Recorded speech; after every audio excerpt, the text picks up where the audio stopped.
muy humildes.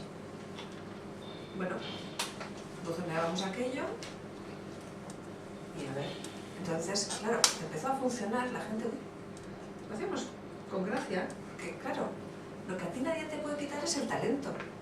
Si tú tienes talento, lo tienes. Si tienes alegría de la vida, tienes alegría de la vida. Si eres un soso, es un soso. Entonces, como el talento y la alegría no nos la podían quitar nadie, pues lo poníamos en aquellos papelitos tan humildes y tenían su... Y claro, y sobre todo porque íbamos tan tranquilos, y como suele decir mi madre, poco se gana a hilar, pero menos a mirar. Entonces, cuando empezó a funcionar y los vecinos empezaron a inquietarse, o sea, los vecinos empezaron a inquietar, pues empezaron a hacer ellos, a su vez, panfletos también, los suyos no se pueden llamar hojas informativas, y atacarme a mí. Y entonces, claro, mis compañeros se incendiaban, muy se ponían. Pues vamos a... Y yo les decía, no, yo no lo voy a leer, les decía yo, no, yo no lo voy a leer. ¿Cómo que no lo vas a leer? Pues tendríamos esto y otro. Pero me importa muy poco. Vamos a ver, es un juego psicológico el que están haciendo. Si se meten, es que está bien la cosa. No significa que estamos haciendo bien las cosas. Si tú juegas al y tú más, los vecinos, entre un tú y un y tú más, van a ir al más fuerte, ¿no? Pues te tendrás que dar un valor añadido distinto. Entonces era, no, si nosotros entramos en darnos entre nosotros, la gente va a coger el papel y lo va a tirar. Sin embargo, si tú no haces ni caso a que se meta contigo y tú sigues con tus cosas, como que tú no sabes, tú a tu cosa. El dicho de no mayor desprecio que no hacer aprecio. La cera está bien, la cera está mal, esto o lo otro, tus cosas. Tú tus cosas. Tus cosas que están pensando en los vecinos. Porque la gente lo que quiere es que le arregles sus cosas. Y a ser posible que seas una persona educada. Y por lo menos que tengas la templanza que ellos tienen. Porque ellos no están viendo la política como la vemos nosotros. Para ellos nosotros somos un mero instrumento, ¿eh? Nosotros nos damos mucha importancia, pero para ellos nosotros somos absolutamente sustituibles. Vales en función de lo que valgas. Ellos no se lo toman como una religión, ¿eh? Bueno, sí, los tifosis, los fans, los demás no. Pero si ellos no se lo toman como una religión, tú no te lo tienes que tomar como una religión. Sobre todo si eres muy débil. Entonces, bueno, es una opción. Hombre, son opciones de cada cual. Entonces, con esta técnica, que tenía dos partes, esta, y la segunda cosa es que lo que nosotros poníamos, el talento era un talento colectivo. Nosotros teníamos una persona que era prácticamente analfabeta, que no era ni tan siquiera nacional, o sea, bueno, sí era nacional, pero no había nacido en nuestro país, y por tanto la educación la había tenido en otro idioma, un idioma cercano, pero que no era el mismo idioma, era portugués, era listísimo. Entonces, si la gente más sencilla o que tenía menos instrucción en nuestro idioma no entendía, ese papel no salía. Entonces, se hacía una prueba. O sea, imaginaos qué bueno es que en un grupo pequeño valga todo. Un cultureta y una persona que no sabe bien el idioma. Porque eso te da más la sensación de qué va a poder entender la mayoría de la gente, porque la mayoría de la gente no son grandes intelectuales. Tú tienes que hacer un gran trabajo intelectual de pensar. Pero fíjate que muchas veces coincide con lo que la gente más humilde va también a detectar, porque estar en el poder, estar en la carrera de poder, estar en un partido político tiene muchísima distorsión cognitiva. Muchísima. Porque En el lenguaje yo siempre digo que hay que adaptarse al nivel de todos, empezar por lo más sencillo. O sea, Y el tío sabe que puede subir de nivel, pero siempre lo más sencillo. Tienes que decir cosas muy importantes, que son ciertas, importantes, bueno, quiero decir que son ciertas, o lo que sea, que están bien pensadas, pero luego no lo puedes poner todo complicado, si estás trabajando en la actividad municipal. Tienes que traducirlo, pero sin dejar de ser honesto. O sea, es muy complicado, pero yo a nivel municipal creo que es el único lugar donde tú puedes sortear el problema de los grandes medios de comunicación. ¿Y cómo lo tienes que hacer? Pues con imaginación. Yo creo que, Juan, y con paciencia. Maite sabrá distinguir si puede incrementar la actividad de Madrid capital, se va a distinguir cuál es la importancia de las próximas comisiones respecto al municipalismo y al turismo en Madrid. Entonces yo creo que casi seguro que vendrá a reforzar la campaña municipal de Madrid, porque no es igual que Villarejo Salvanés. Con todo el respeto para Villarejo Salvanés, pero... Yo la experiencia que tengo también es pueblo de 5.000 habitantes. Madrid también parece que es como... Es mucho más que La Rioja. 3 millones de 150.000 que ya, residentes, más 600.000 visitantes diarios nacionales, más, al cabo de años, la magnitud, 20 millones de turistas. Como digo yo, en orgánico no tengo ni idea. Yo lo único que he sido capaz es de trabajar en algo pequeñito, y claro, en algo tan pequeñito era chupado. Estoy convencido que la visibilidad que podemos tener en campaña electoral con Maite es mucho mejor la sencillez. Mañana a San Isidro, eso es evidente. Eso sí. Una cosa que quería apuntar sobre las entrevistas que le hacen a Maite en la tele, que me he fijado, digo, si te vale, que cuando te presentan con tu nombre y apellido completo. Mira que difícil decirlo, tu apellido, tu nombre, tu apellido, y la última coletilla es eurodiputada, y se olvidan decir de UPD. Claro, últimamente van diciéndolo más. Sí, pero te lo digo porque me he observado que para no decir UPD dicen hasta tu apellido, que es complicado decirlo. Sí, no, ayuda no nos dan. Yo ahí quiero puntualizar una cosita. La gente que pone los rótulos en televisión son trabajadores que están en la cabina de realización con las gráficas y tal, y es probable que muchas veces sean ellos, sin darse cuenta, los que editan las siglas simplemente sin darse cuenta. Qué bueno eres. No me lo creo. Qué bueno eres. Bueno, habrá dos opciones. No lo sé, pero bueno. No me lo creo. Y yo creo que tiene el orden de En la la sexta, en la audiencia plena, no me lo creo. Sí que hemos estado en comunicación, hemos estado vigilando este tipo de cosas, y sí que nos hemos dado cuenta de que hay veces que en el mismo programa lo ponen, o sea, primero lo ponen y después lo ponen. Se les olvida. Sí, exacto, que en el mismo programa lo meten después, más adelante. O sea, que tampoco hay que... Más comunicación. En todo caso, vosotros, en todo caso, como en general tenéis la agenda, Pues María, hay cosas que salen a última hora que las hago.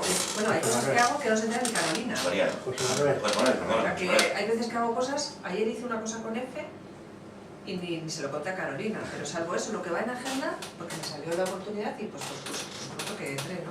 Pues es bueno que nos No, pero estamos hablando de esto vosotros último. que tenéis agenda, pues no sé. Pero bueno que nos lo comuniquéis para a nuestro nivel, darlo difusión. Sí, nosotros le pasamos al partido la agenda. Pero a los afiliados no nos llega muchas veces esa información. Porque es información que utilizamos Es- primeramente Lorena para... Lorena lo manda a la dirección. Sí, es Y información que sabéis dónde utilizamos estoy yo. primeramente para cubrir los eventos vía redes sociales, etcétera. O sea, para que sepas, Eso no. llevamos 3 años arrastrando problemas informáticos y los correos tienen que enviar mínimo 15 días antes y no siempre llegan. O sea, por eso Es un problema añadido. la antelación no siempre llegan. Es un problema que sabéis a todos. Usar el WhatsApp. Pero que la agenda nosotros la mandamos cada semana. Sí, pero que los correos a los afiliados 15 días hay problemas. No es fácil. No es prueba de que aquí no seamos tan malos que No, que no pienso, no. Son problemas añadidos a resolver. No. Digo más intentando, para este tipo de temas, no sé cómo se podría hacer para... Es una comunicación rápida en la que tengáis... Viendo que hay un... Es complicado porque, claro, encima como actúas en tantos medios distintos, para cuando vuelves al que te ha hecho mal algo, ya se le ha olvidado que le has dicho que, oye... Bueno, lo podemos intentar. Pues Manuel. Sí. Yo quería hacer un comentario, me voy a salir un poquito del tema, porque este tema de lo global a lo más local, al exponerlo tú al principio, a mí me ha parecido que estabas en una serie de dificultades importantes a nivel de Europa para que luego cada país aplicara las políticas que el Parlamento había decidido. A mí eso me recuerda, bueno, un concepto que tengo muy mentalizado hace mucho tiempo, y es que hay un problema grave de ingobernabilidad en Europa. Un problema de ingobernabilidad en Europa que lo hay también en España, creo que por motivos parecidos. Es que la famosa fragmentación de muchísimos estados, que cada uno con sus competencias, que la vemos reflejada en España con las comunidades autónomas repletas de competencias y cada vez con más competencias y cada vez con más desalojo al Estado de su poder. Esto está pasando en Europa también, ¿no? Entonces resulta que detecto ese problema que se da en ambas partes y me da la sensación de que es un poco también responsable de ese problema, de la imposibilidad de que a nivel local se llegue a actuar de acuerdo con la filosofía global, que el Parlamento Europeo seguramente es lo más global que hay en Europa, porque también está la Comisión y tal. Y en ese sentido me gustaría conocer un poco tu impresión con respecto a la responsabilidad que ha tenido en el empeoramiento de esa situación la última ampliación que se hizo, donde se incorporaron 10 estados, de los cuales algunos ni son estados ni son de Chisinau, y además los que no lo son insolidarios. Y lo que me estremece pensar es que se está hablando otra vez de meter 6 o 7 países más, también un poco de la misma órbita y de la misma pronóstico de insolidaridad, con terribles problemas. No hablemos ya de problemas lingüísticos, pues, pero otros problemas, la insolidaridad con el tema de los refugiados, con todo ello. Me gustaría conocer tu opinión un poco sobre si este tema de la ampliación a toda carrera de la Unión Europea, pasada y futura, no es un poco ir contra el tejado de la propia Unión Europea y de la gobernabilidad de la Unión Europea. Bien, bueno, lo primero, cuando ya hablamos de cosas así,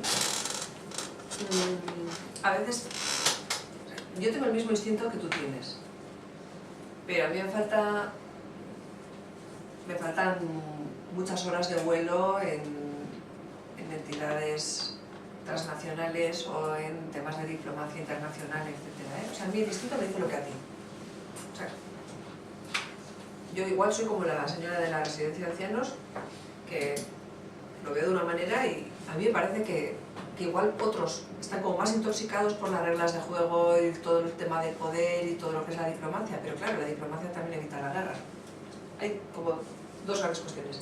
Por sentido común, a mí me dice lo mismo que hay países que son tan pequeños, que han sido colonias de Reino Unido hasta hace 30, 40 o 50 o no sé cuántos años, que dices, ¿cómo esto puede tener la misma dimensión que un Estado miembro como España? Dices, no pega.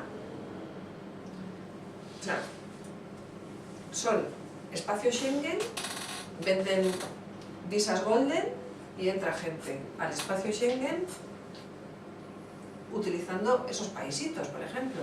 Mal. Dices, esto no tiene mucho sentido. Luego, hay culturas políticas y situaciones históricas e incluso patrimoniales muy distintas a la de la Europa que se ha ido haciendo, la Unión Europea que se ha ido haciendo poco a poco. Y eso genera una distorsión muy grande. Y además, el motivo para esa ampliación yo creo que es geoestratégico. Se introdujo fundamentalmente a muchos países que estaban en la antigua órbita de la Unión Soviética, y lo cierto es que como la realidad política es tan mutante, no pensaron que iba a surgir esa forma de populismo, de control del poder, de democratura que Putin encarna, con una utilización además de la religión como un elemento de adoctrinamiento social y de quitar libertades, que ha sido copiada por Orbán y que después ha sido copiada por Kaczynski. Y que Kaczynski y Orbán juntos están generando toda una mancha en todos los países de esa zona.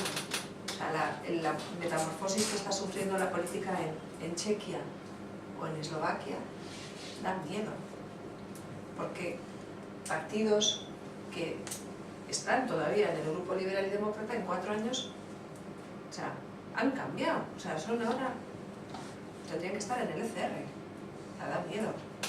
Y además, cuando les conoces a los líderes de esos lugares, a mí me recuerdan mucho algunos al PNV de los años 80. O sea, una visión a largo plazo, una visión del poder, una visión del control de los medios de comunicación, de esto y del otro, extraordinariamente eficaz. Ese mismo esquema lo notas en autoridades serbias. Uno de los ejemplos claros que yo he podido ver personalmente.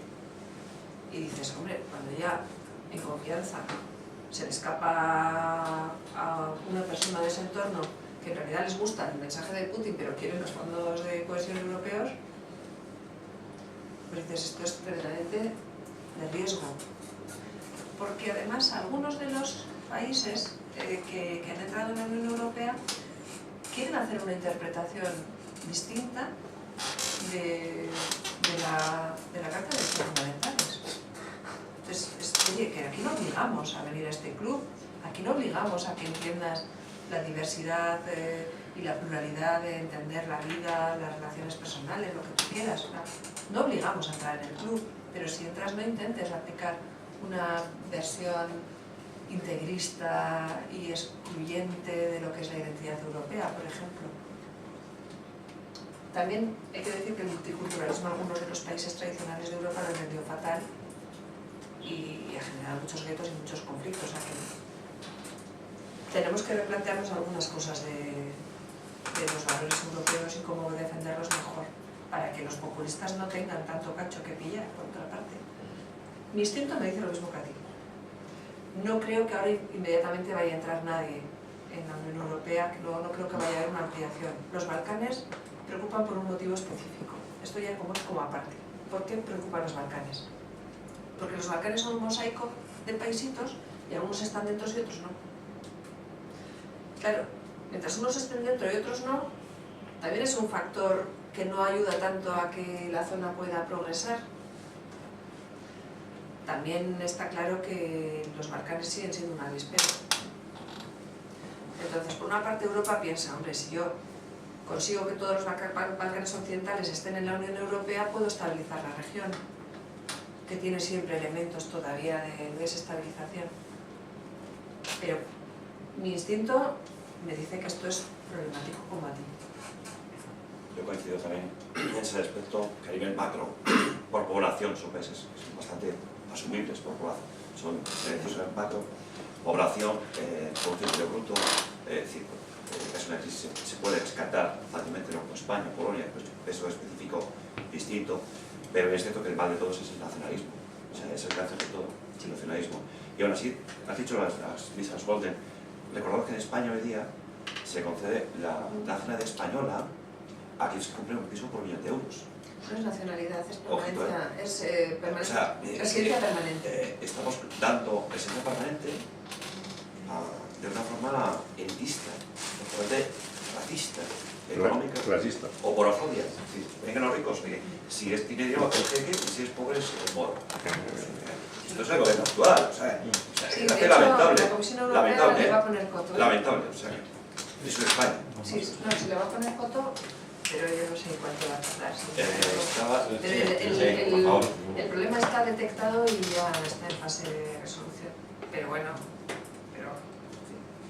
Unos años. Su nombre, por favor. Santiago.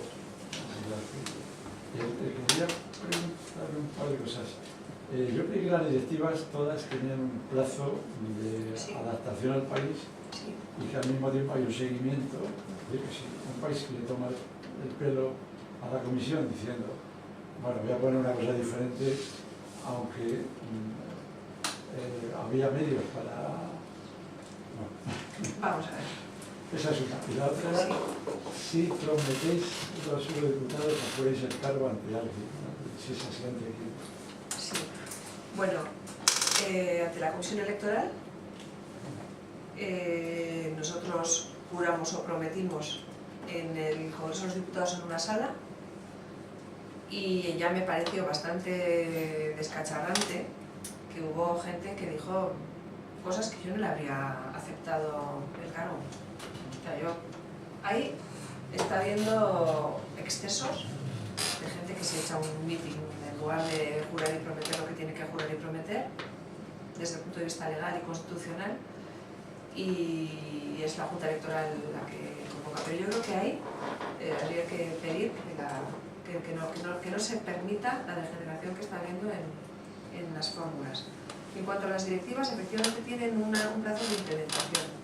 Lo que la Comisión puede controlar objetivamente y de forma sencilla es cuántos países implementan o no.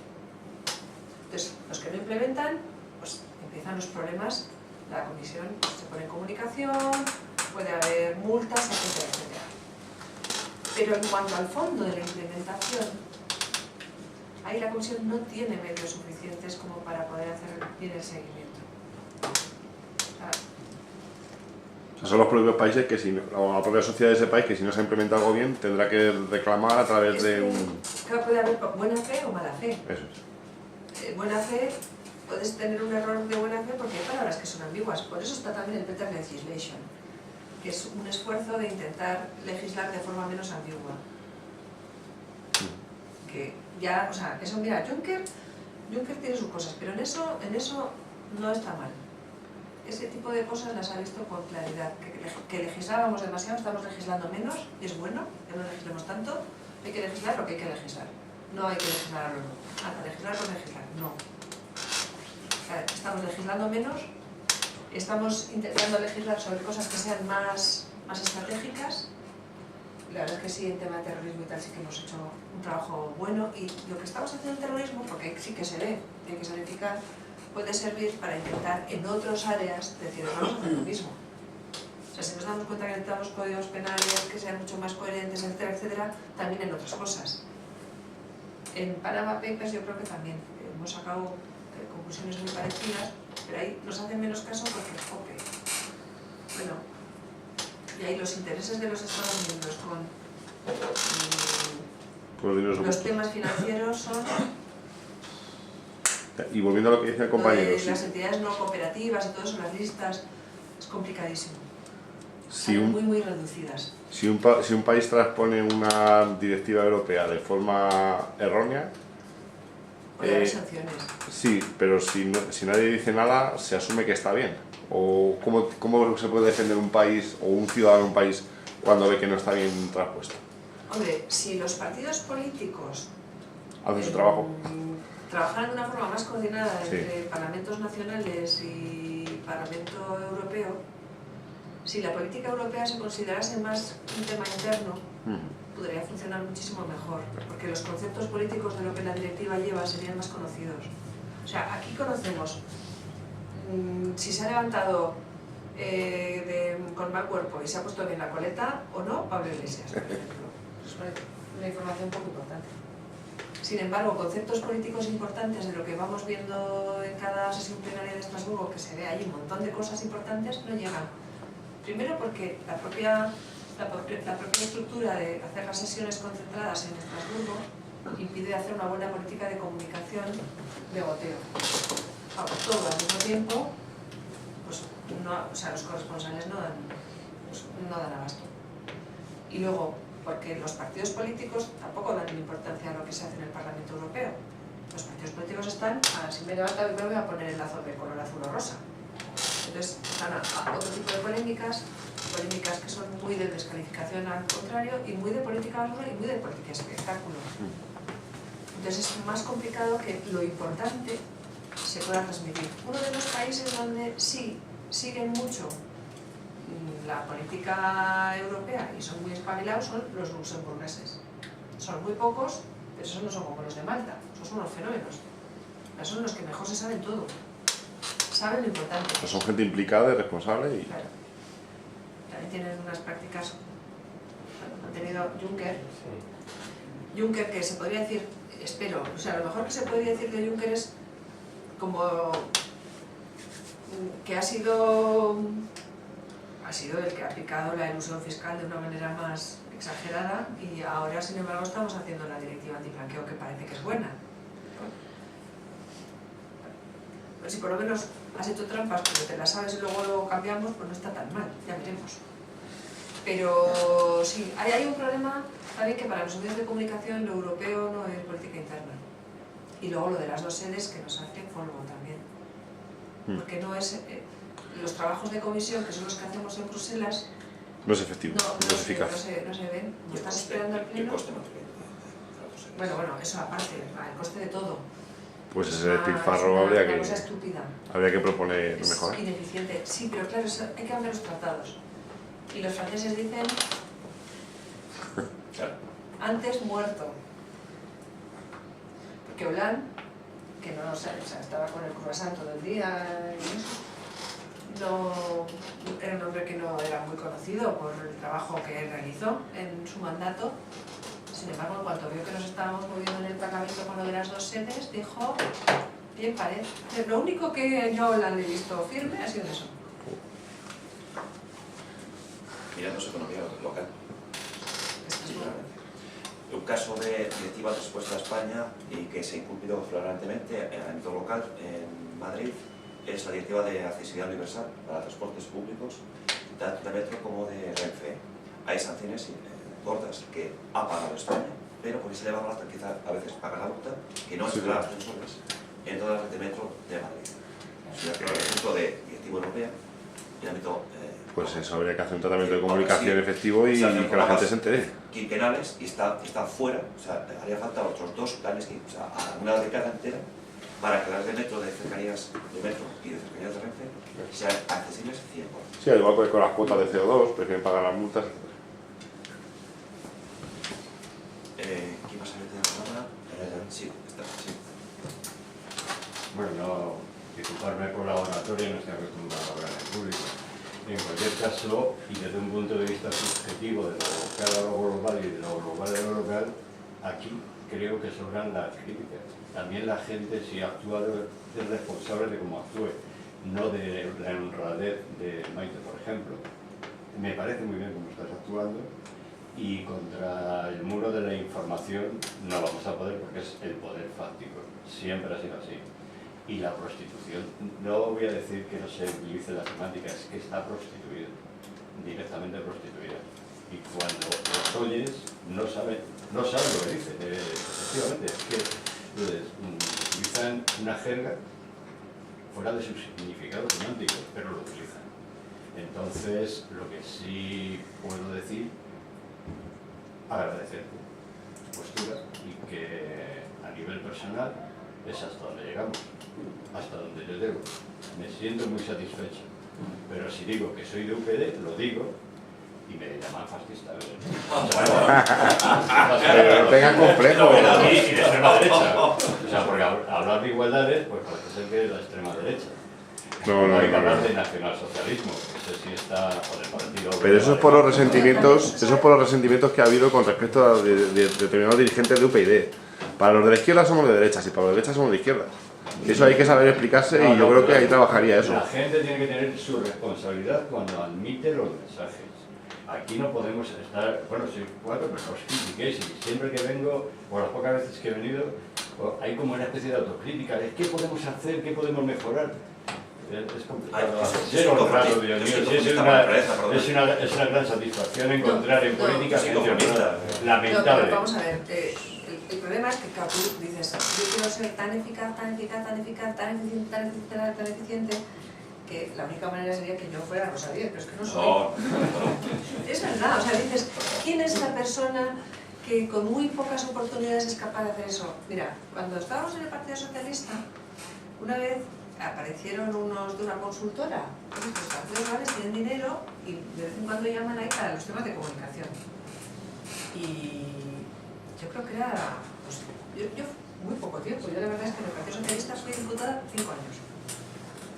Y luego les ayudé en lo del ayuntamiento este porque estaban a punto de desaparecer y me daba mucha pena, pero fuimos muy buenos, porque hicimos de 1 a 2, de 2 a 5 con mi plan, que se llamaba doblar hasta ganar. Yo invité un plan para 5.000, claro, 5.000 habitantes. Y bueno, o sea, nuestras técnicas eran muy sencillas. Falda, tacones y con los votos por las casas. Lo de falda, tacones es verdad, porque entonces yo era joven. Tenía unas piernas mejor. Entonces falda, tacón, o sea, era falda, lápiz, porque en Urnieta, claro, la gente, ya sabéis cómo es el País Vasco, un pueblo pequeño, ya sabéis la estética de corte tanca. Yo todavía tenía bien los ojos, o sea, que podía poner lentillas, era joven. Y en Urnieta una falda lápiz llamaba la atención, y dices, joder, una falda lápiz, era una cosa elegante, tacón bueno y sobre todo energía a subir escaleras. Y saber en qué barrios había que subir escaleras. O sea, determinar muy bien dónde estaban los votantes posibles y a llevarles el voto. Y el de, hola señora, le vengo, no sé si le han bufaneado, aquí le traigo el voto. Y para aquí, para allá, Y así hacíamos. Bueno, cuando nos hicieron aquella cosa, en el tiempo que yo estuve en la política del Partido Socialista en el Parlamento, vinieron los de una consultora y nos hicieron unas pruebas de esas, de pues tú ahora tienes que decir algo en no sé cuánto tiempo. Y bueno, Pablo Lizcano el que llevaba la consultora. Y todo, pues hacíamos ahí cada uno hacía lo que podía, bastante mal. Entonces viene el Pablo Lizcano, abre la puerta y dice, pues estamos ahí como 8 días. Hay que hacer lo que hace Rosa Díez, es de 10. Bueno, pues sí, efectivamente. Hay gente que es extraordinaria y que puede con todo, pero tienes uno entre 1 millón. Claro, los demás no, o sea, ya, cada uno tiene que conocer sus limitaciones. Pero claro, una no es, o sea, ya me gustaría, ya hago lo que puedo. Además, me dijo el otro día, el de Servimedia, que estaba condensando mucho mejor. Claro, a base de meter la pata, ¿no? Pasa, claro, pero el rodaje cuesta un montón. Luego, lo natural es que, o sea, eres o no eres, o sea, lo que eres, eres. Si eres despistado, eres despistado, eres despistada. Y autocríticas, que es por donde empecé, menos, Y, por favor. y nunca me sé bien los datos. Vale, pero menos autocrítica. Pero es que yo soy muy conformista, ¿no? No, O sea, sí. yo en el Si sentido... lo entiendo, si Yo- la mi otra vez autoestima- hacéis ego, pero que... Yo mi autoestima Insisto, tengo ya te digo, tranquila, ¿eh? Yo sí tengo fecha de Hago lo que caducidad, puedo. Yo sí tengo fecha de caducidad. O sea, yo hoy estoy aquí y mañana no estoy. O sea, pero... La fecha de colección la tenemos todos. Todo, ya, pero es decir, Ninguno somos, todos somos, Prescindibles. ¿cómo era lo Sí, de pero- solo tú? Joder, lo de la parece que no es poco. Todos somos contingentes, solo tú eres necesario. Yo soy contingente. Pues, ya me gustaría, pero chicos, es lo que hay. más palabras. Quería hacer una pregunta, porque has hablado de pensar en global, en toda local. Aquí se ha puesto en manifiesto que, siendo un grupo relativamente reducido de personas, tenemos pensamientos bastante diferentes. Entonces, a la hora de llevarlo después a la práctica, existe la problemática de que hay que tener una especie también de coordinación local, ¿no? De lo que yo puedo hacer localmente, suponiendo que yo estoy en un municipio y él es otro municipio y ella es otro municipio, que más o menos sea algo homogéneo dentro de este. Entonces, ¿cómo consideras tú que se puede? Eso está muy ligado también a la política europea, ¿no? Porque aquí tienes una diversidad y un pensamiento global, pero para llevarlo a materializarlo en temas prácticos, pero que sea no terminar con el reino de taifa de 17 comunidades autónomas, 17 sistemas educativos, 17 sistemas sanitarios, en los que ahora mismo te recomiendan que te saques la tarjeta europea para que te vayan a atender en Valencia porque es más eficaz que ir con la tarjeta española de Madrid. Sí, cuando los problemas son de verdad, cuando de verdad tienes que hacer las cosas o de forma eficiente o de forma eficaz, porque claro, todo ese reino de taifas y todo eso es así porque favorece a muchísima gente que eso sea así. Porque hay muchísima gente que vive en ese ecosistema, en los partidos políticos. Es triste, pero esto es así. Cuando de verdad tienes un problema y tienes que actuar y tienes que ser eficaz, enseguida empiezan los mandos únicos. Por ejemplo, en esta visita que hemos tenido de diputados de la Comisión Especial de Terrorismo para conocer distintas iniciativas contra terroristas españolas, claro, lo que nos decía el del CNI, por ejemplo, el director del CNI nos decía, yo cuando voy a reuniones, yo tengo la suerte de que solo me tengo que coordinar conmigo mismo. Hay países que tienen un montón de servicios de información, es un lío. Yo me coordino conmigo mismo. Fenomenal. Vamos al CITCO, el Centro de Coordinación de la Lucha contra el Terrorista y del Crimen Organizado, donde está pues, un montón de cosas están allí representadas. Está pues, la Policía de la Guardia Civil y de todo. Claro, tú ahí ya tienes una manera, tienen unas bases para ver dónde puede haber una duplicidad y luego un sistema para ver si se pelean o no y hasta dónde tiene que llegar la pelea de quién ha tenido antes el caso, etcétera, etcétera. Lo que sea, la investigación, está muy bien. Claro, tener un circo en un país es buenísimo, pero significa eficacia y eficiencia. Cuando van a reuniones internacionales, se encuentran que en esos países no existe. Tienen muchos más problemas que nosotros en esto. ¿Por qué? Porque tienen elementos de coordinación. Claro, tú necesitas bases, las bases de pensamiento, las bases de análisis son comunes, luego están contextos distintos. No es lo mismo actuar en La Rioja que en la Comunidad de Madrid, no es lo mismo actuar en Urnieta, que es donde yo actuaba, que en Madrid. Son entidades locales, pero fíjate, muy especiales, ¿no? O sea que hay una parte que tiene que ser diversa, porque tu situación de tu municipio, de la entidad o del barrio donde tú actúas es distinta, tienes una manera común de ver ciertas cosas, una especie de procedimientos comunes, si quieres, pero luego el contexto marca mucho. El contexto es el que te dice que aquí hay que decir esto y aquí no. Ese instinto que vas desarrollando. Ayer, por ejemplo, cuando estábamos viendo las infraestructuras críticas y veíamos el caso de Atocha, había parte de lo que nos habían contado los policías, parte de lo que nos contaban los jueces y los fiscales, era empírico, era instinto. Instinto, o sea, el instinto del buen cubero, de yo veo eso y sé que ese tío es malo o no, o yo veo esto y sé que aquí hay un delito o no. Hay una parte que es instinto, que lo vas desarrollando con la práctica. La política también es, en parte, una praxis, donde desarrollas ese instinto de decir, en este barrio es esto, el tema es este.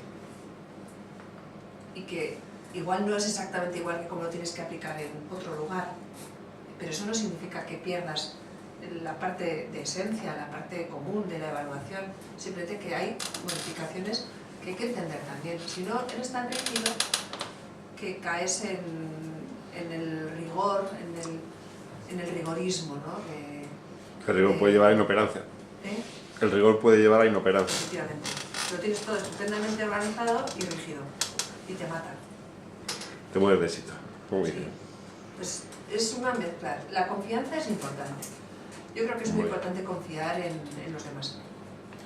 De todas formas, yo creo que debe siempre hay un programa marco de actuación. Sí. Y luego Y la se confianza, el desarrolló. principio de confianza, Siempre se las toma la organizaciones parte de tienen que tener los mucha confianza. Cuando depositas poder, tienes que depositar confianza, tienes que creer en el que lo va a hacer y, hombre, si un día, o sea, si se pasa, pues ya le dirás, pero si no, yo creo que hay que dejar a la gente andar a su manera.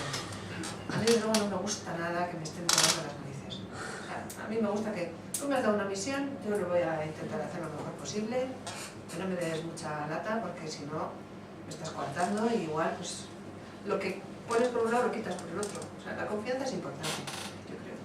Tengo otra pregunta que has comentado antes respecto al currículum vitae ciego, que se supone que ese ciego que se está fomentando, que se va a hacer fotografías y fecha de nacimiento para no marcar o crear guetos frente a empleadores y empleados.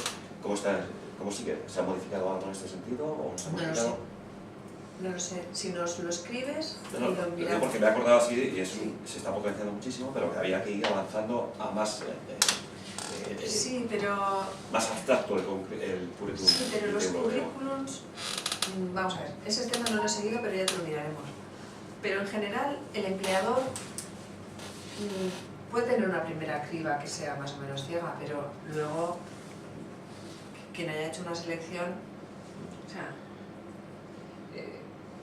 primero puede estar, o sea, primero si tiene prejuicios no los va a reconocer y los puede enmascarar. Y segundo, si es un buen empleador, lo que va a pillar es el empleado que necesita. Lo digo porque si llega a su currículum sin fotografías, sin fecha de nacimiento, ya son datos objetivos y no está haciendo sesgos de género o de edad. Sí, pero... Se ven las habilidades y los conocimientos del mercado. Sí, pero eso es el primer filtro. En el siguiente... No, claro. Es un poco buenista, sinceramente. O sea, al final, emplear es un arte donde puede entrar todo. ¿Alguna palabra más? Sí, yo, era cuando hemos hablado antes, perdón, el compañero de Luis, que no me acuerdo cómo se llama. Sí, Luis, de filosofía y ética. Yo, bueno, ahí quería aportar porque tengo una experiencia personal mía, creo que importante, que me ha funcionado bien en la vida y creo que todo el mundo debería por lo menos tocar o intentar navegar en eso. Yo estuve en varias, como comercial mercantil, de estos que te captan en cualquier lado, y te dan una formación como de ventas que también es útil en la vida. Entonces yo recomiendo, hay muchos autores, porque uno aprende lo que llaman experiencia de otros, o de ti mismo, de tu experiencia, o de la experiencia de otros.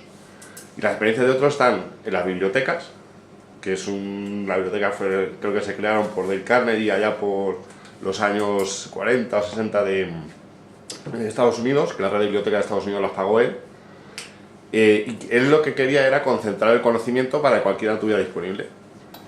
Entonces, en definitiva, en la biblioteca hay una mina de posibilidades. Ahora también tenemos los audiolibros, que se pueden descargar en internet, pagando o sin pagar, pues los hay gratis.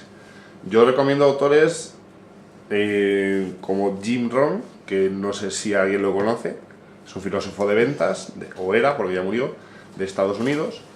Trabajó dando lo que ahora se está poniendo muy de moda de coaching, pues trabajó motivando a directivos de empresas. Luego está también un vídeo y libro que se llama El poder de la atracción o la ley de la atracción, que es igual suena más. Ahí aparecen muy buenos autores que te hacen pensar cosas que no se enseñan en la escuela, porque no son cosas probadas, son cosas empíricas que funcionan. Y que ya se conocerá cuando el conocimiento avance, ya se sabrá por qué, pero funciona. Y dentro de conversaciones de la ley de la atracción intervienen varios autores, y hay uno que, a ver si me acuerdo el nombre, si no diré el título, una trilogía de libros que se llama Conversaciones con Dios, de Neale Donald Walsch. Son cosas muy recomendables para todo el que... Nos las apuntamos. Incluso Dale Carnegie, también, que era un tratante del acero, que rompió el monopolio que tenían, o el cártel que había de vender el acero poco a poco, él vendía por toneladas. También hay un libro muy bueno de cómo ganar amigos e influenciar sobre las personas. Está en audiolibro. Ahí toca muchas de las cosas que nosotros decimos de forma dispar, de ser humildes, ser sencillos, hablar a cierto nivel a las personas que tenemos al lado, de adaptarnos a su conocimiento. Sí, son cosas muy condensadas que yo sé, a ver, si alguien luego más despacio quiere que se las repita, yo encantado, porque me encantan esos temas. Incluso yo hice una página de Facebook cuando mi vida no fue muy bien, de frases que te motivaban, y ahí está. Tengo 25.000 seguidores, pero como no lo toco, no actualizo, pues ahí se queda. Pues bueno, yo como en Google ahora tú has chupado, metes... Sí, incluso sale todo. pones un título de un libro, Sí, le pones filetype.2.pdf y te salen los PDFs que hay de eso. Carnegie es el número 1 en venta en la iglesia adventista. A ver, las iglesias y las religiones, ellos hacen su utilización partidista del conocimiento que hay. Sí. Yo no me meto en las religiones. Nos ha quedado claro. Vamos, Vale. tú sí me has entendido. Yo creo que los demás es muy recomendable. No, nos han dado la orientación y nos puede venir fenomenal. El que quiera, esto está muy fácil. Hay una cosa que ha dicho... Que vea el feedback. Una palabra, Si alguien le ha ayudado, por favor que me lo diga cuando me vea. Muy bien. Venga. hay una palabra que ha utilizado Maite que se llama el buenismo. Entonces yo me pregunto, ¿no crees que el buenismo, y junto con el tema de internet, las redes sociales, está confundiendo ahora mismo el tema social, cultural, político, y que todo en realidad es ficticio la mayoría? Es decir, que Pero eso se resume en ignorancia también, ¿no? bueno, pero Es la raíz de todos los males, la pero ignorancia. el buenismo, por ejemplo, es no poder decir ahora mismo, tener miedo a poder decir algo porque Vamos a ofender a alguien, sí. vas a ofender cualquier cosa que diga. Naturalmente puedo ofender a cualquier colectivo, cualquier grupo, cualquier cosa. Hoy en día prácticamente da miedo a hablar, sinceramente. Bueno, de hecho, tanto es así que, por ejemplo, La cabaña del tío Tom, que es un libro que en su época fue un libro absolutamente progresista, que es una cosa estupenda, le han censurado. O sea, que en inglés la palabra nigger, claro, no se puede poner. Entonces, Bueno. ha habido un escándalo en Estados Unidos porque decís, bueno, es que es un clásico. Y los dibujos. Si cogemos a Cervantes, el Quijote, y en alguna cosa que diga, no sé, perro judío o alguna cosa, igual aparece alguna cosa así, y decir, pues no hay que poner. Hay que poner persona de religión, no sé cuál. Eso no, pues no. O sea, incluso la literatura, en este momento, Nabokov, o yo que sea, Y el teatro. dices, pues el texto es un clásico y tiene un contexto histórico. Tú al alumno le dices, mire, esto que va a leer es de un tiempo, con esta coyuntura, el autor es absolutamente libérrimo, si a usted no le gusta, pues ya está. Entiendo. De hecho, la semana pasada yo estaba leyendo con mi hija literatura latinoamericana y hay autores que allá mi hija, por las cosas que se describen, pues uno de los libros de García Márquez me pareció asqueroso. El de la Cándida Heréndira. O sea, eso hoy en día no se podría publicar, pero tiene su contexto, tiene su, te puede gustar o no la perspectiva del autor, me gustó Borges, me gustó Cortázar, bueno, cada uno y hay libertad, pero el autor tiene que tener libertad. Luego, los lectores le seguirán o no le seguirán o lo que sea. Sí, tenemos un problema de sentimentalización de la opinión pública y de la política.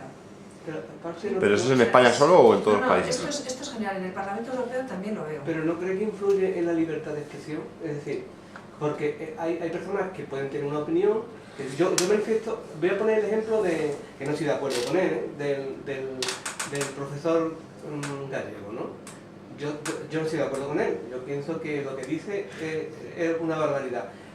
Pero yo recuerdo cuando yo era joven que todo el mundo podía manifestar su opinión siempre y cuando no fuera agresiva ni...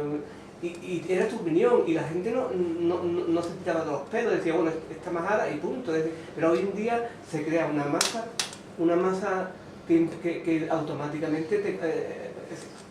automáticamente por unas palabras que salen de un pensamiento, automáticamente estás condenado. Es decir, no te puedes equivocar una vez en tu vida, porque has dicho eso y ya te Que condenan. depende de cargo de responsabilidad La que libertad de ostentes. expresión siempre ha sido problemática. Ha habido épocas de la historia de siglos y siglos y siglos que no ha habido libertad de expresión. Sí. O sea, siglos y siglos. La libertad de expresión se abrió paso de forma muy dificultosa. En fin, nada ha sido pacífico. Cuando ves la historia de Voltaire, por ejemplo, que como era muy espabilado consiguió tener dinero y por tanto poder ser más libre, pero tenía un castillo en la frontera entre Suiza y Francia, porque de vez en cuando iban a por él. O sea, la libertad de expresión siempre ha sido complicada. Y luego hay ciclos históricos. Nosotros estamos viviendo un momento en que, como los cambios tecnológicos son extraordinarios, los sinvergüenzas también tienen maneras extraordinarias de aprovecharse de ellos, y hasta que lo consigamos regular un poco, entenderlo culturalmente, educar al tipo de medio en el que estamos viviendo, primero habrá muchísimos problemas con nuestros chavales jóvenes y con nuestros niños, porque están siendo adictos, nosotros también, pero ellos especialmente, ellos no tienen una manera. Hay niños de 10 meses que ya están adictos a pantallas. Esto es súper serio, no sabemos cómo hacerle frente. Yo hoy por la mañana me he encontrado a mi hija y le he dicho, María, me voy, o sea, déjate el teléfono y primero arregla el cuarto. Arregla el cuarto, pon la lavadora y después... Y después... Bueno, ahora lo voy a ver.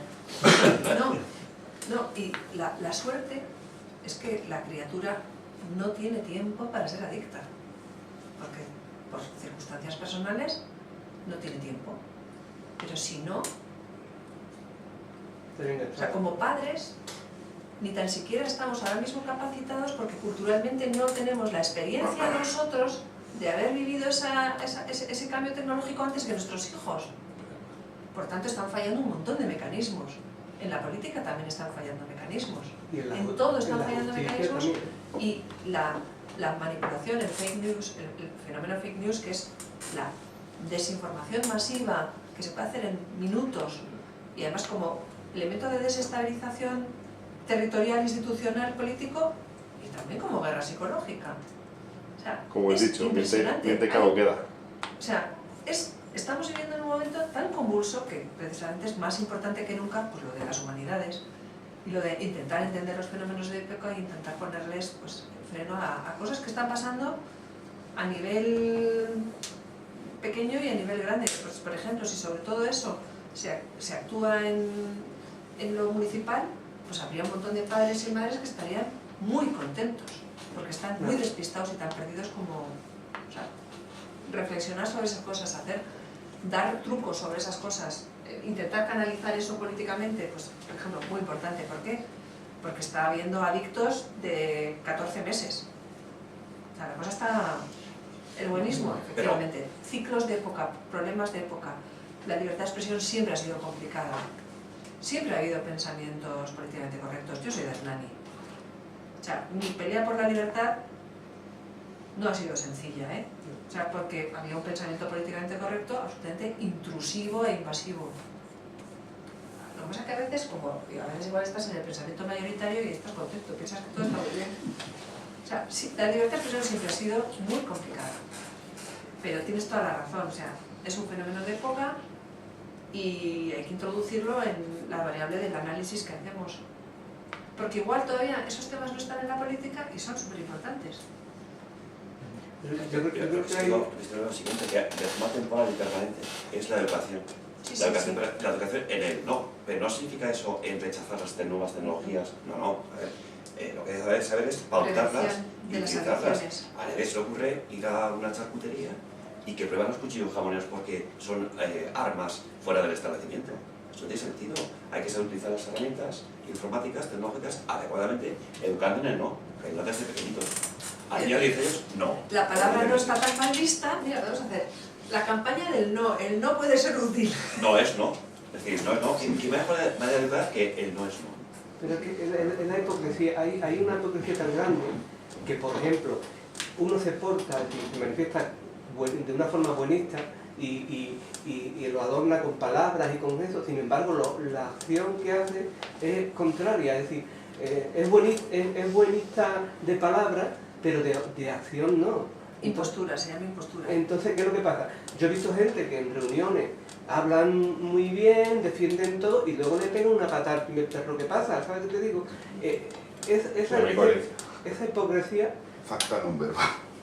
es que es alucinante. Entonces, la persona que habla con sinceridad y manifiesta una opinión no puede hacerla, porque de palabra no puede hacerla, sin embargo, luego ocultamente lo hace. ¿Sabes lo que te digo? Y esa es la hipocresía que hay. Eso tiene que ver con la confianza se gana. Sí, Bueno, claro. en todo caso, los mentirosos tienen muchísimo camino avanzado porque no tienen escrúpulos, no tienen límites. Pero es que Cuando tú actúas Creo desde que eso, puede tienes ser que más pensar la hipocresía, ¿no? muchísimo más sí. para que pueda relucir lo que no es mentira. Entonces, o sea, apuntarse a la manipulación es mucho más fácil. Pero si uno no tiene instinto, pues chico, yo a pelear. tengo un ejemplo de un grupo, porque mi mujer es de familia catalana, ¿no? Y está en un grupo familiar catalán. Bueno, pues resulta de que hay cosas increíbles. Salió una noticia falsa que estaban ellos repartiendo entre el grupo catalán y amigos, familiares y demás, y resulta que habían cambiado, habían borrado una fecha, o habían borrado un dato y habían puesto otro, es decir, la habían manipulado. Bueno, pues resulta de que cuando mi mujer lo descubrió, dice, mira, he ido a la fuente y la fuente pone todo lo contrario, ¿no? Lo publicó. Bueno, pues automáticamente empezaron a justificar una mentira, empezaron a decir barbaridades, es decir, tonterías para no reconocer que era. Ya, pero bueno, eso hay que saber que eso es así siempre. Pero es un grupo, es una manada. Es decir, en realidad, tú dices, bueno, ¿cómo puede un grupo de personas inteligentes, de 100 personas, por ejemplo, estar de acuerdo con una mentira tan clara? Se mantiene más fácil una mentira que la verdad. Sí, pero es que Triste, pero dramático Pero incluso, pero esto es así. O sea, hay que estar tranquilo y a la batalla con la alegría. Ya está la hora, no sé si hay una palabra más. Una palabra más. Y quedarte y fumarte un puro si eres fuma. Que te diga, pues vale, me diga. Pues yo a colación de lo que estaba comentando él, yo últimamente, que he tenido tiempo disponible y demás, he estado intentando hacer pedagogía en las redes sociales, en concreto en Twitter, con la gente independentista. Y un patrón que me estoy encontrando es que son mentirosos profesionales. Y luego está el juliganismo, que yo lo relaciono con el ego. Es decir, tú les demuestras de forma tranquila, porque ellos te van con la sonrisa, ¿no? con la buena educación. No podemos discutir de esto, pero ya verás que los hechos nos dan la razón. Y tú le argumentas, y cuando ya empiezan a ver que no tienen razón, hay diferentes patrones. Los hay que son un poco educados, y con educación, y dicen no, o sea, se dan cuenta de que es mentira y ya empieza a decrecer su ánimo. Los hay que les da igual lo que les digas, que ellos de forma torticera, de forma inverosímil te van a atacar tanto en lo personal, te van a enredar, es decir, es un grado de ignorancia, el peor, el ni saber ni querer saber. Y yo es que además se lo pongo, ignorantes, que no es un insulto, es un adjetivo. Y además se argumento. Y luego, o sea, eso hay que tenerlo mucho en cuenta también para desenmascarar a esta gente. Son mentirosos compulsivos. Y yo eso lo he visto como trabajador en el ámbito corporativo, voy a decir, en empresas como Coritel, del grupo Accenture, que son consultoras, o sea, eso está muy extendido en el ámbito corporativo a altos niveles, de una verdad, enmascararla y decirla con una frase bonita y ocultar todo lo malo que hay detrás. No sé si alguien ha estado en el ámbito corporativo. Esa estrategia, la usaban unos pocos hasta ahora, es lo que están haciendo ahora todos los independentistas catalanes. Bueno, es que los grandes aprendizajes en las ciencias sociales sobre psicología social y sobre manipulación y propaganda se han desarrollado muchísimo. De Goebbels ahora se han desarrollado mucho. Vamos a ver, el sectarismo y el dogmatismo lamentablemente tienen un componente de distorsión cognitiva. Entonces, frente a eso, muchas veces el ver el espejo de la verdad o de la realidad lo que hace es generar el efecto de mayor creencia en lo irracional. Entonces, son fenómenos psicosociales, ¿eh? Entonces, actuar sobre ese tipo de cosas es muy difícil, se puede... Es que al final va a ser una impostura lo que le va a tener que pasar a esta gente, te lo voy a imponer y punto. O sea, a ver, yo que nací en Hernani, en el ecosistema de dogmatismo extremo, cuando me di cuenta que aquello era una barbaridad y que mis vecinos, que eran gente estupenda en la mayoría de las cosas, pero en ese tema eran absolutamente terribles, o malvados, o irracionales, o crueles, o lo que tú quieras, sí, que podían matar y no despeinarse, y sea a fumar luego el puro. Pues primero intenté estudiar historia, y entonces decía, pues no tienen razón, decirles las cosas no servía de nada. Después intenté estudié varias cosas, sí, y lo único que me sirvió para entender por lo menos el fenómeno fue el tema de la psicología social y de la psicología cognitiva. Eso es lo que me ayudó a entender por lo menos los fenómenos y estar tranquila. Entonces, no me cabreaba y bueno, pues hacía lo que me parecía que tenía que hacer, pero por lo menos entendía, no me lo tomaba en clave personal, ¿entiendes? Claro. O sea, no me lo tomaba en plan personal. Yo voy más allá de decir... Tienen unos límites, o algunos eran sinvergüenzas y manipuladores, sí, les daba igual, la verdad que era mentira, estaban jugando al poder, y otros eran dogmáticos. Entonces, o sea, con unos lo que había que utilizar es la inteligencia y con otros no tomárselo en plan personal, porque tenían límites en la percepción de la realidad, porque el sectarismo y el dogmatismo les pegaba, y además cierta exposición abrupta de las cosas todavía sí complicaba más la cosa. Con lo cual, la estrategia que yo seguí fue decir lo que yo pienso y intentar hacerlo de la manera menos ofensiva posible, porque hacerlo de una forma menos ofensiva a largo plazo es peor. Sí. Incluso yo entiendo eso, porque les yo... quitas las excusas. O sea, yo lo que intentaba era hacer mensajes que no fueran muy vulnerables desde el punto de vista de ese tipo de psicología. O sea, que no vieran algo que les permitiera hacerme coger el rábano por las hojas.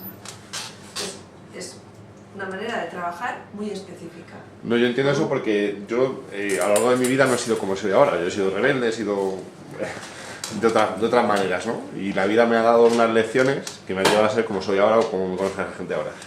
Entonces yo sé que muchas veces diciendo las cosas como son, a la gente al cabo del tiempo acaban cayendo la burra, por así decirlo. Se dan cuenta de que pues me dijo o alguien me dijo algo y tenía razón.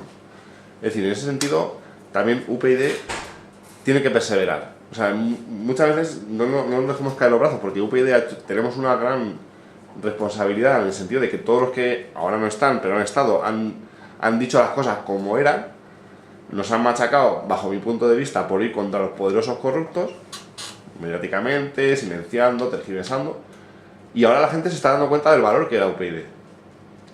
perseveremos y la gente acabará dándonos la razón. Pero es muy difícil también, porque uno tiene la sensación de querer hacerlo ya, de que, como Borreal, ¿no? Que es muy impulsivo también a la hora de decir las cosas. Yo que le sigo a veces, o entiendo eso. Es muy categórico. Y Bueno, cada uno tiene su personalidad. sí, pero bueno, es un ejemplo. O sea, de hecho, yo con las personas pienso que todos somos valiosos y lo que hay que hacer es potenciar en el ámbito que cada uno pueda aportar más.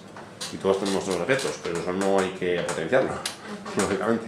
Yo creo, como os he dicho ya antes, en el principio de confianza. A mí, pocas reglas, sencillitas y dar opción a la gente a que haga las cosas. Y que quiera hacer, que haga. eso está bien, está claro, y cada uno demuestra. Y luego habrá caballos de Troya, o troyanos, como digo yo, que se descubrirán ellos solos y harán más o menos daño según puedan o les dejen. Bueno. Bueno, dicho lo cual, primero hay que pensar y después hay que